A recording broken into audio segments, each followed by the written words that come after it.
अब हमारे सामने इस वक्त तशरीफ़ रखते हैं एक ऐसी अजीम शख्सियत जो आसमान इल्म व अदब के एक रोशन माहताब हैं, तो साथ ही गुलिस्तान मारिफत व तरीक़त के एक शादाब फूल भी हैं। अगर उनमें इल्म ज़ाहिर का जाहो जलाल है तो बातिन का कमाल भी है। अगर वो मैदान तदरीस के शहसवार हैं तो रात की तारीकियों में आबिद शब जिंदादार भी हैं। मैं हज़रत वाला का इस्तकबाल इस शेर के साथ करना अपने लिए सआदत समझता हूँ कि गुलामी में न काम आती हैं शमशीरें न तदबीरें, गुलामी में न काम आती हैं शमशीरें न तदबीरें, जो हो ज़ौक़े यकी पैदा तो कट जाती हैं जंजीरें। यकी मुहकम अमल पे हम मोहब्बत फातह आलम, जिहाद जिंदगानी में है ये मर्दों के शमशीरें। और किसी ने कहा नवाज़ों से न किताबों से नज़र से पैदा, नवाज़ों से न किताबों से नज़र से पैदा, दीन होता है बुजुर्गों की नज़र से पैदा। इस वक्त तशरीफ़ रखते हैं हमारे सामने हज़रत अक़दस अश-शाह मुफ्ती मोहम्मद अहमदुल्लाह साहब फुलपुरी दामत बरकातुहुल आलिया, जो जानशीन हैं और खलीफा हैं हज़रत अक़दस मोहसिनुल उम्मत हज़रत मुफ्ती मोहम्मद अब्दुल्ला साहब फुलपुरी नव्वरल्लाहु मरक़दहू के, और नाज़िम आला हैं मदरसा इस्लामिया अरबिया बैतुल उलूम सरायमीर आज़मगढ़ के। हज़रत वाला से नहायत अदब के साथ हम दरख्वास्त करते हैं कि हज़रत वाला अपनी कीमती मलफूज़ात से हम सामईन को महजूज़ फरमाएँ।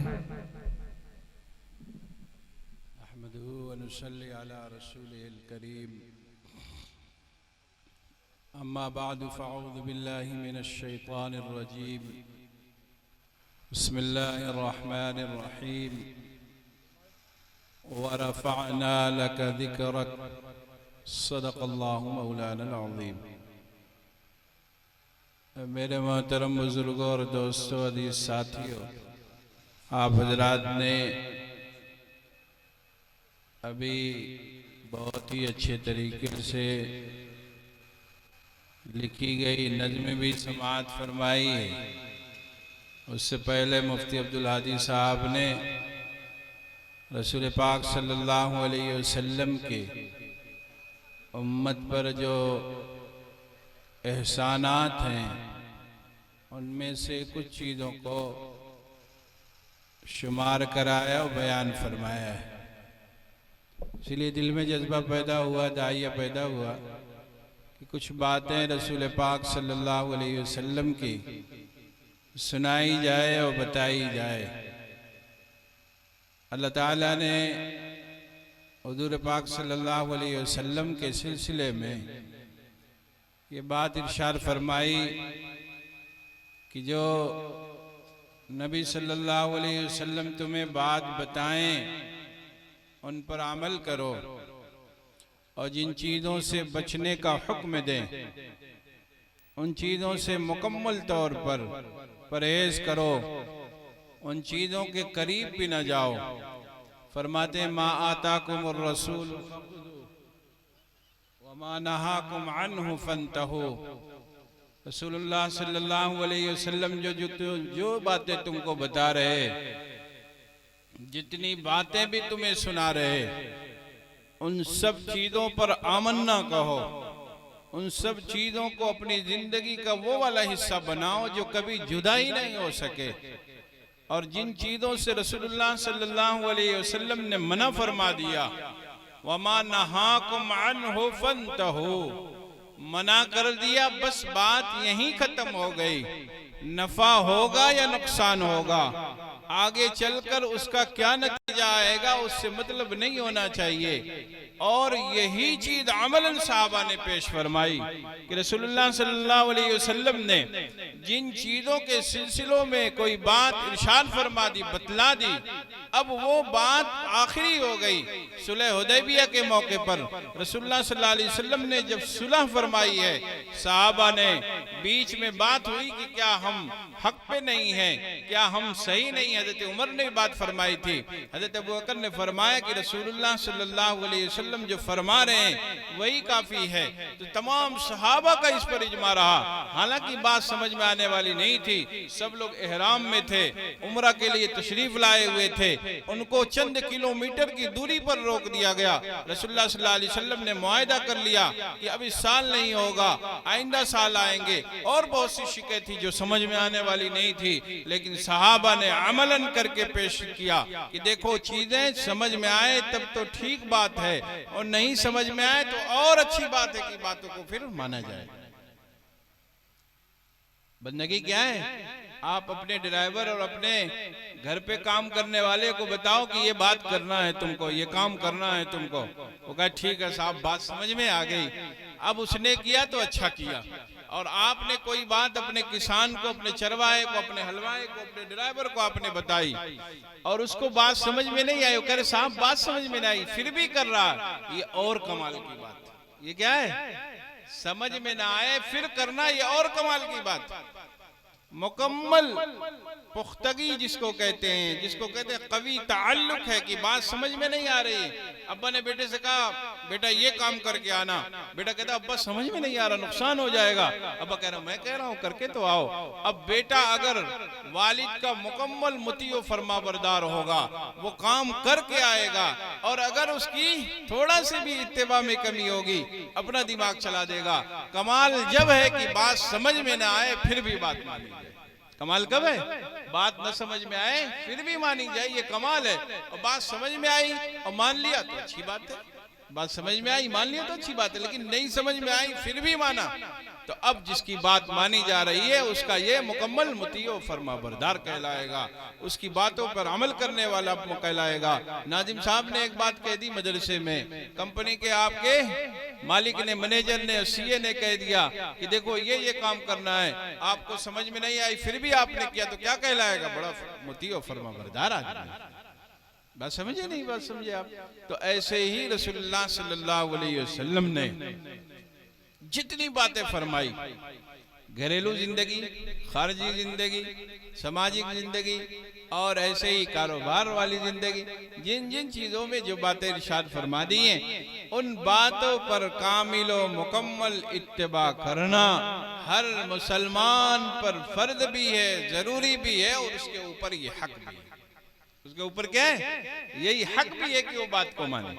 इसलिए अल्लाह ने फरमाया मा आताकुमुर रसूल फखुज़ू, कि रसूलुल्लाह सल्लल्लाहु अलैहि वसल्लम ने फरमाया कि नाचने वालों की इत्तिबा न करो, गाने वालों के पीछे न भागो, यहूदियों के, नसरानियों के, फुस्साक के, फुज्जार के कल्चर में न ढलो।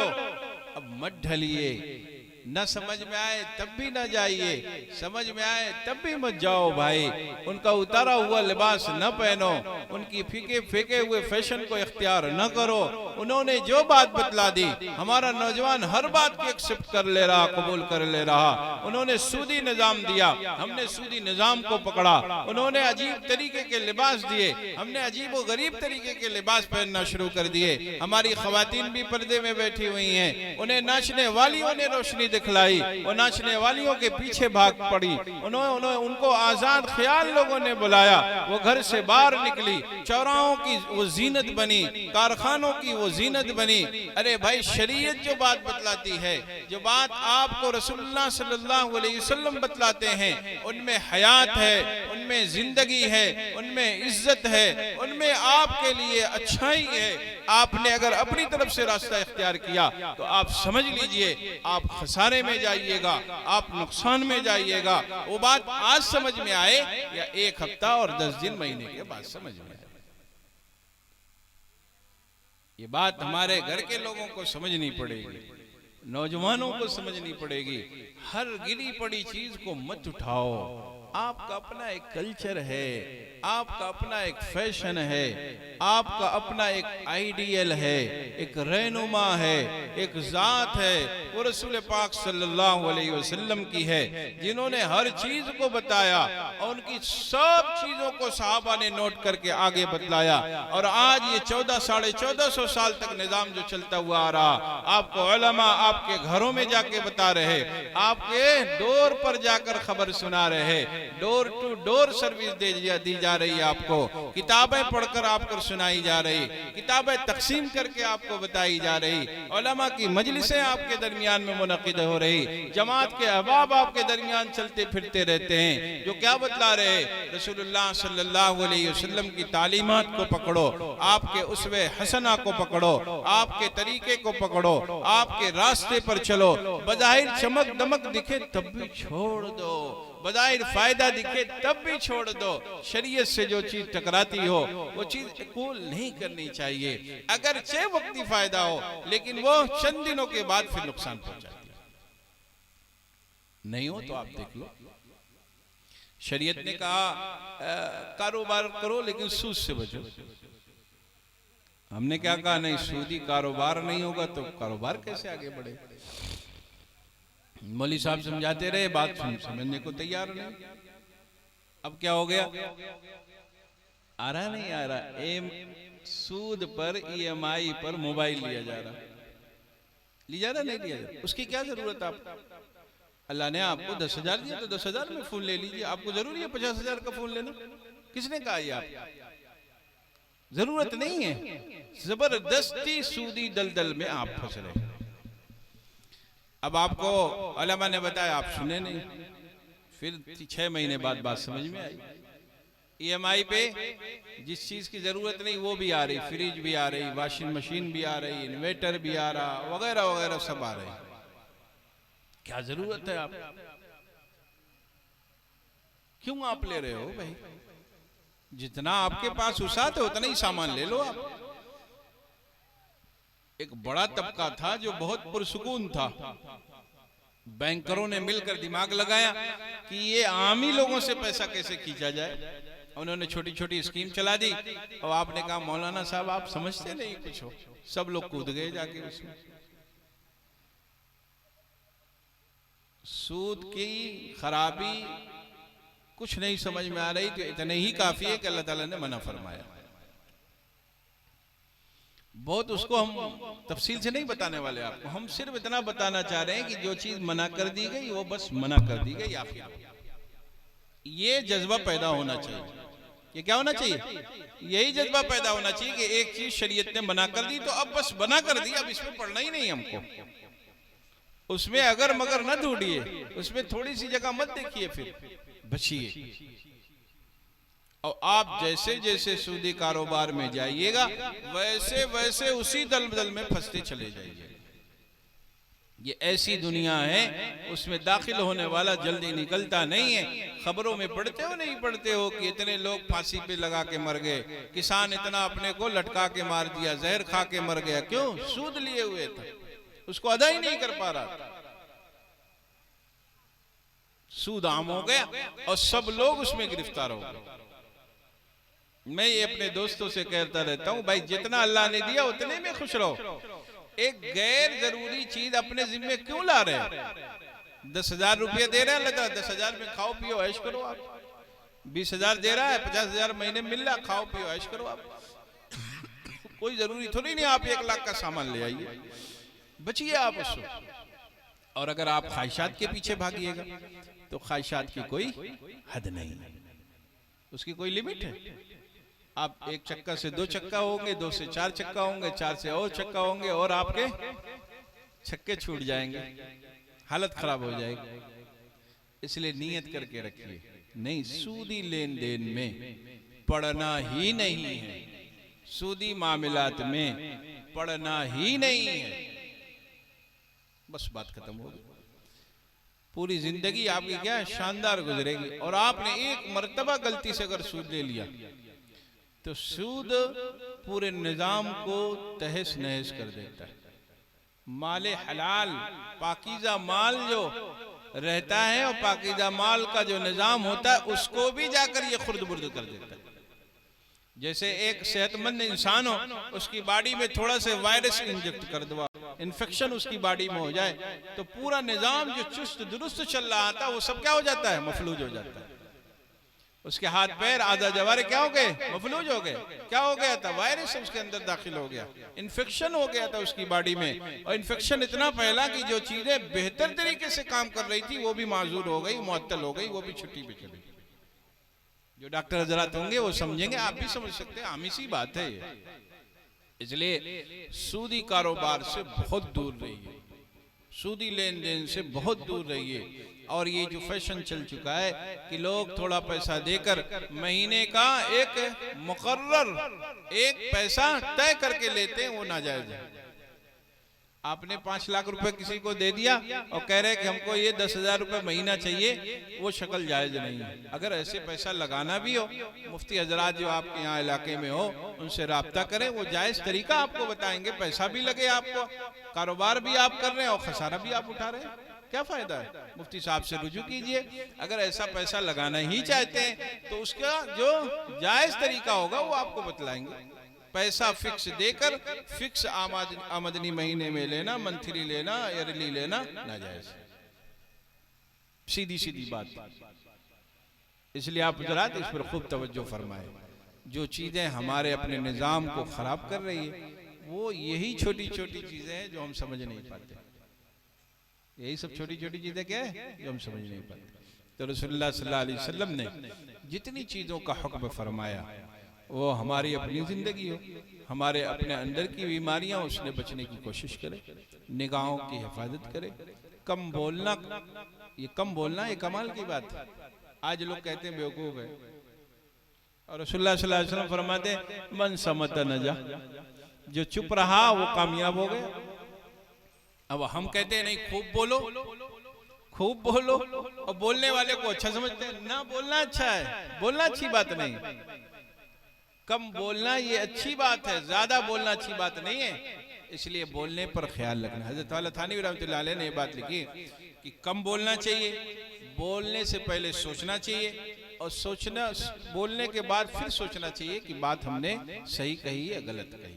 इसलिए आप हज़रात अपनी निगाहों की भी हिफाजत करें, अपनी ज़बानों की भी हिफाजत करें। पर्दे में जो ख़वातीन बैठी हैं उनको भी खूब अपनी ज़िंदगी को ख्याल रखकर गुजारनी चाहिए। खुद नमाज का पाबंद होना चाहिए, अपनी बच्चियों को अच्छी तरबियत, अपने बच्चों को अच्छी तरबियत, अपने शोहरों को, भाइयों को अच्छी तरबियत देने की फिक्र करनी चाहिए। एक औरत के संवर जाने से पूरा निज़ाम संवर जाता है, एक औरत के बन जाने से पूरा घर बन जाता है, एक औरत के बद्दीन होने से पूरा ख़ानदान बद्दीन हो जाता है। तो जो ख़वातीन हैं, हमारी माएँ और बहनें तशरीफ़ लाई हैं, वो भी इस बात को खूब याद रखें कि नमाज की पाबंदी करें, तिलावत का एहतमाम हो सुबह सुबह, और घरों में अपने काम करते हुए मर्द हजरात भी जो कारोबार में लगे हुए, अपने कारोबार में आते जाते दुकान पे बैठे हुए ख़वातीन जो हैं, घर में खाना बनाते, घरेलू काम करते हुए दरूद शरीफ का एहतमाम करें, पहला कलमा पढ़ने का एहतमाम करें, तीसरा कलमा पढ़ने का एहतमाम करें। ये वो कलिमात हैं जिनके पढ़ने में कोई अलग से आपको काम करना भी नहीं है, और आप खूब जिक्र करने वाले, अल्लाह की तस्बीह बयान करने वाले, अल्लाह की तहमीद बयान करने वाले बंदे बन जाएंगे। इसलिए जितनी भी ख़वातीन पर्दे में बैठी हुई हैं वो इन बातों को खूब याद रखें। हमारे साथ ये पर्चा है, मौलाना अबरार साहब भेजेंगे, कम है ले लीजिएगा, फोटो कापी करा लीजिएगा। ख़वातीन के मामूलात भी हैं, और निकाह होने में जितनी खराबियाँ हमारे समाज में दाखिल हो गई हैं, इस्लाह तलब जितनी रस्में राइज हैं, उनको भी लिखा है। हज़रत वाला थानवी रहमतुल्लाह अलैह की तमाम चीज़ें इसमें जमा है, तो इसको पढ़ लें और बचने की कोशिश करें। और जितने भी अच्छे अच्छे अज़कार हैं, जो चीज़ें लिखी गई हैं, उनका एहतमाम करें। नौजवानों से दरख्वास्त है, देखो भाई, गैरों के पीछे जाने से सिवाय बर्बादी के कुछ हासिल होने वाला नहीं है। इसलिए सिरात मुस्तकीम पर चलें, सिरात मुस्तकीम पर चलें। और सिरात मुस्तकीम क्या है? अहलुल्लाह का, नेक सालेह बंदों का, औलिया सिद्दीकीन का, हजरात अंबिया का, सहाबा का, खुद आका सल्लल्लाहु अलैहि वसल्लम का ये तरीका है, वो सिरात मुस्तकीम है। इसलिए आप तमाम हजरात सिरात मुस्तकीम पर चलने की कोशिश करें, और नफ्स के हवाले, नफ्स की इत्तिबा, मन चाही जिंदगी, जैसे चाह वैसे जिंदगी गुजारने का जो हमें शौक चढ़ा हुआ है, उससे बचने की कोशिश करें।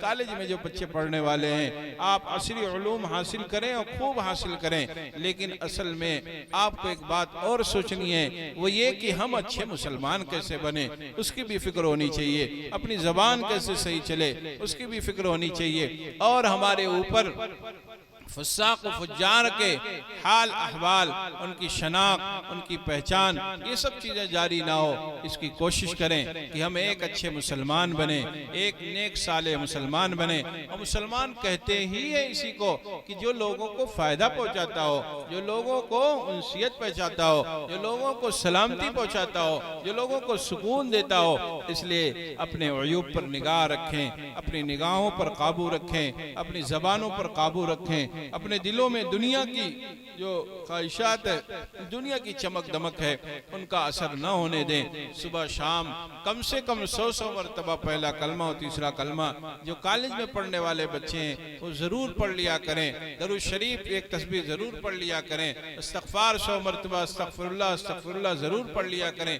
ये 4 तस्बीह आमी लोगों के लिए, किसान हो चाहे नौजवान हो चाहे कॉलेज में पढ़ने वाला बच्चा हो, ये 4 तस्बीह पढ़ने में ज़्यादा से ज़्यादा 10 मिनट लगेगा। आप इसको पढ़ने का एहतमाम करेंगे, इंशाअल्लाह गुनाहों से भी बचेंगे, अल्लाह का फजल भी होगा, अल्लाह की मारिफत भी हासिल होगी, रसूलुल्लाह सल्लल्लाहु अलैहि वसल्लम से मोहब्बत में इजाफा होगा और अल्लाह ताला आपको खूब तरक्कियात से नवाजेंगे भी और अपने नेक साले बंदों में शामिल भी फरमाएंगे। आप देखें, ये बात समझ लें, मुसलमान हर जगह होना चाहिए। ये ज़रूरी नहीं तमाम आलिम ही बने, तमाम हाफिज ही बने, नहीं, किसान और ऐसे ही डॉक्टर, मास्टर, लायर, तमाम चीज़ों को हासिल करने की, तमाम असरी उलूम को पढ़ने की ज़रूरत है। बस एक चीज़ है कि हम रसूलुल्लाह सल्लल्लाहु अलैहि वसल्लम के गुलाम कहे जाएं, आपके फरमाबरदार बंदों जैसे हमारे हाल अहवाल हों, इसकी कोशिश होनी चाहिए। आखिरी बात बस ये जो नौजवानों के लिए भी है और बूढ़ों के लिए भी है, खा मर्द हो या औरत, दोनों के लिए, मोबाइल एक वबाल है। मोबाइल क्या है? एक वबा और वबाल है जो हमारे अपने निज़ाम को ख़राब करके रखे हुए। घर के जो सरपरस्त हज़रात हैं, चाहे वो औरतें हो चाहे मर्द हज़रात हैं, वो मोबाइलों पर बहुत ज़्यादा बात करते हैं। उससे बचना चाहिए। उससे क्या करना चाहिए? बचना चाहिए। चाहे ख़वातीन हो चाहे मर्द हज़रात हो, ये सबकी खबर लेने में अपनी खबर गिरी नहीं कर पाते।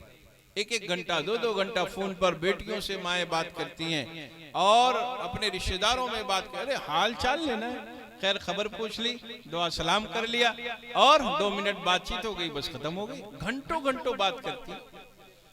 तो मर्द हजरात भी और औरतें भी जो बात सुन रही हैं, दोनों लोग इसका ख्याल फरमाएंगे कि हम मोबाइल पे कम से कम बात करेंगे, ज़्यादा से ज़्यादा अपने औकात को फारिग रखकर अल्लाह की हम्द, अल्लाह की सना, तस्बीह और तहमीद बयान करने वाले जो बंदे होते हैं वैसे बनने की कोशिश करेंगे। चौराहों पर अपना वक्त जो हमारे सरपरस्त हजरात हैं वो ज़ाय नहीं करेंगे।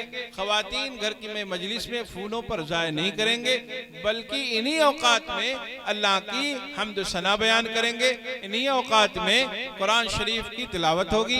इन्हीं औकात में अपने पिछले गुनाहों पर अल्लाह से माफ़ी चाहिए जाएगी। नौजवान जो हमारे बच्चे और बच्चियां हैं वो मोबाइल पर जो देखने में वक्त ज़ाय करते हैं, मोबाइल को देखने की जो हमने आदत बना ली है, अगर हमने उसमें बदनजरी की, यानी गैर महरम को देखा, गैर महरम को अगर देखा, तो उसका असर ये होता है कि तबीयत पर असर पड़ता है। उसका असर क्या होता है? तबीयत पर असर पड़ता है।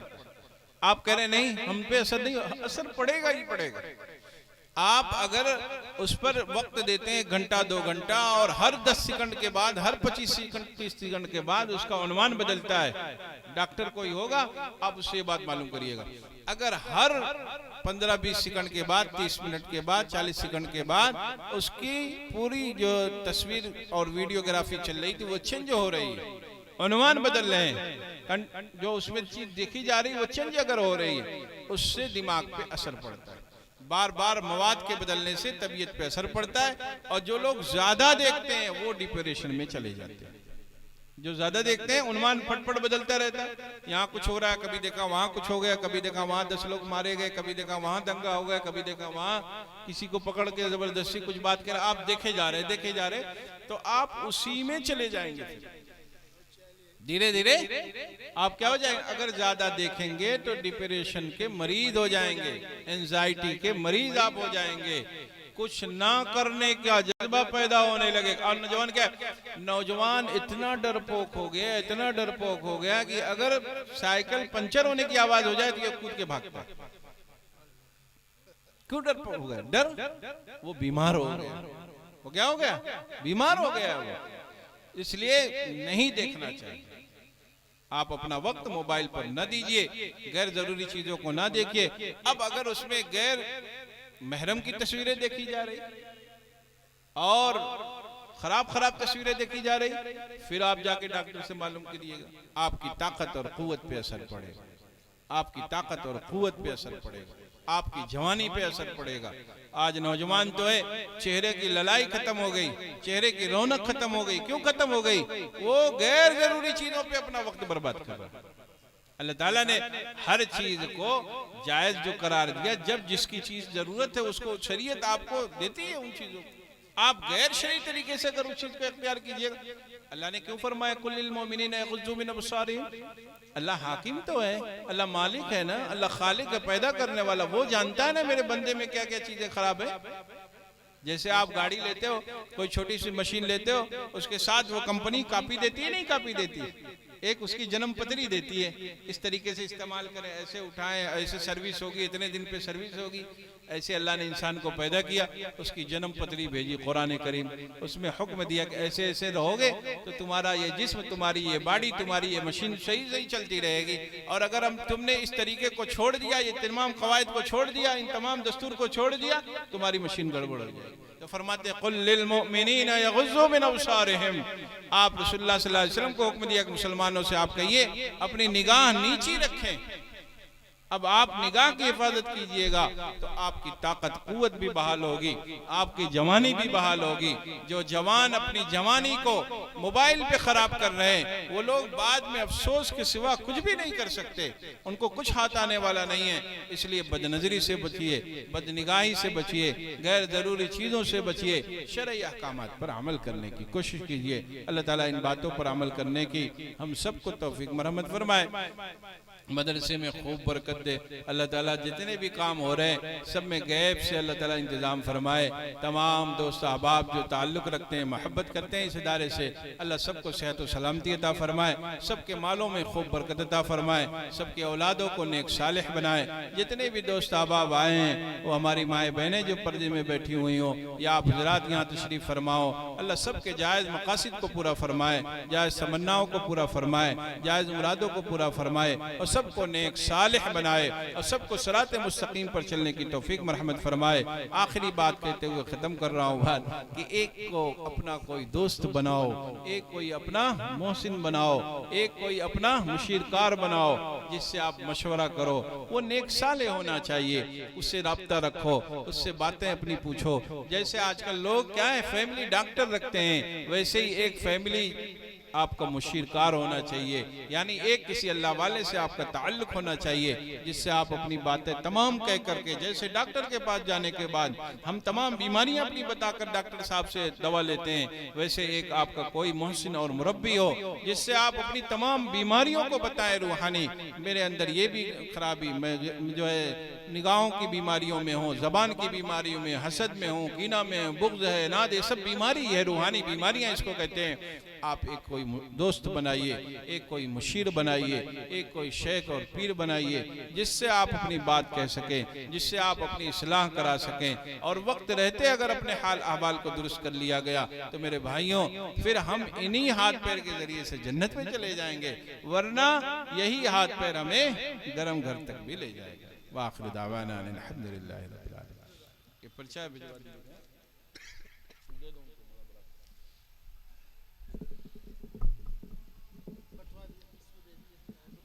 जज़ाकल्लाहु खैरन व अहसनल जज़ा। ये थे शेख तरीक़त आलिम रब्बानी हज़रत मौलाना मुफ्ती मोहम्मद अहमदुल्लाह साहब फुलपुरी दामत बरकातुहुमुल आलिया, जिनके तकरीर का लुब्बे लुबाब और ख़ुलासा ये है कि हम और आप रिज़्क़ हलाल का एहतमाम करें।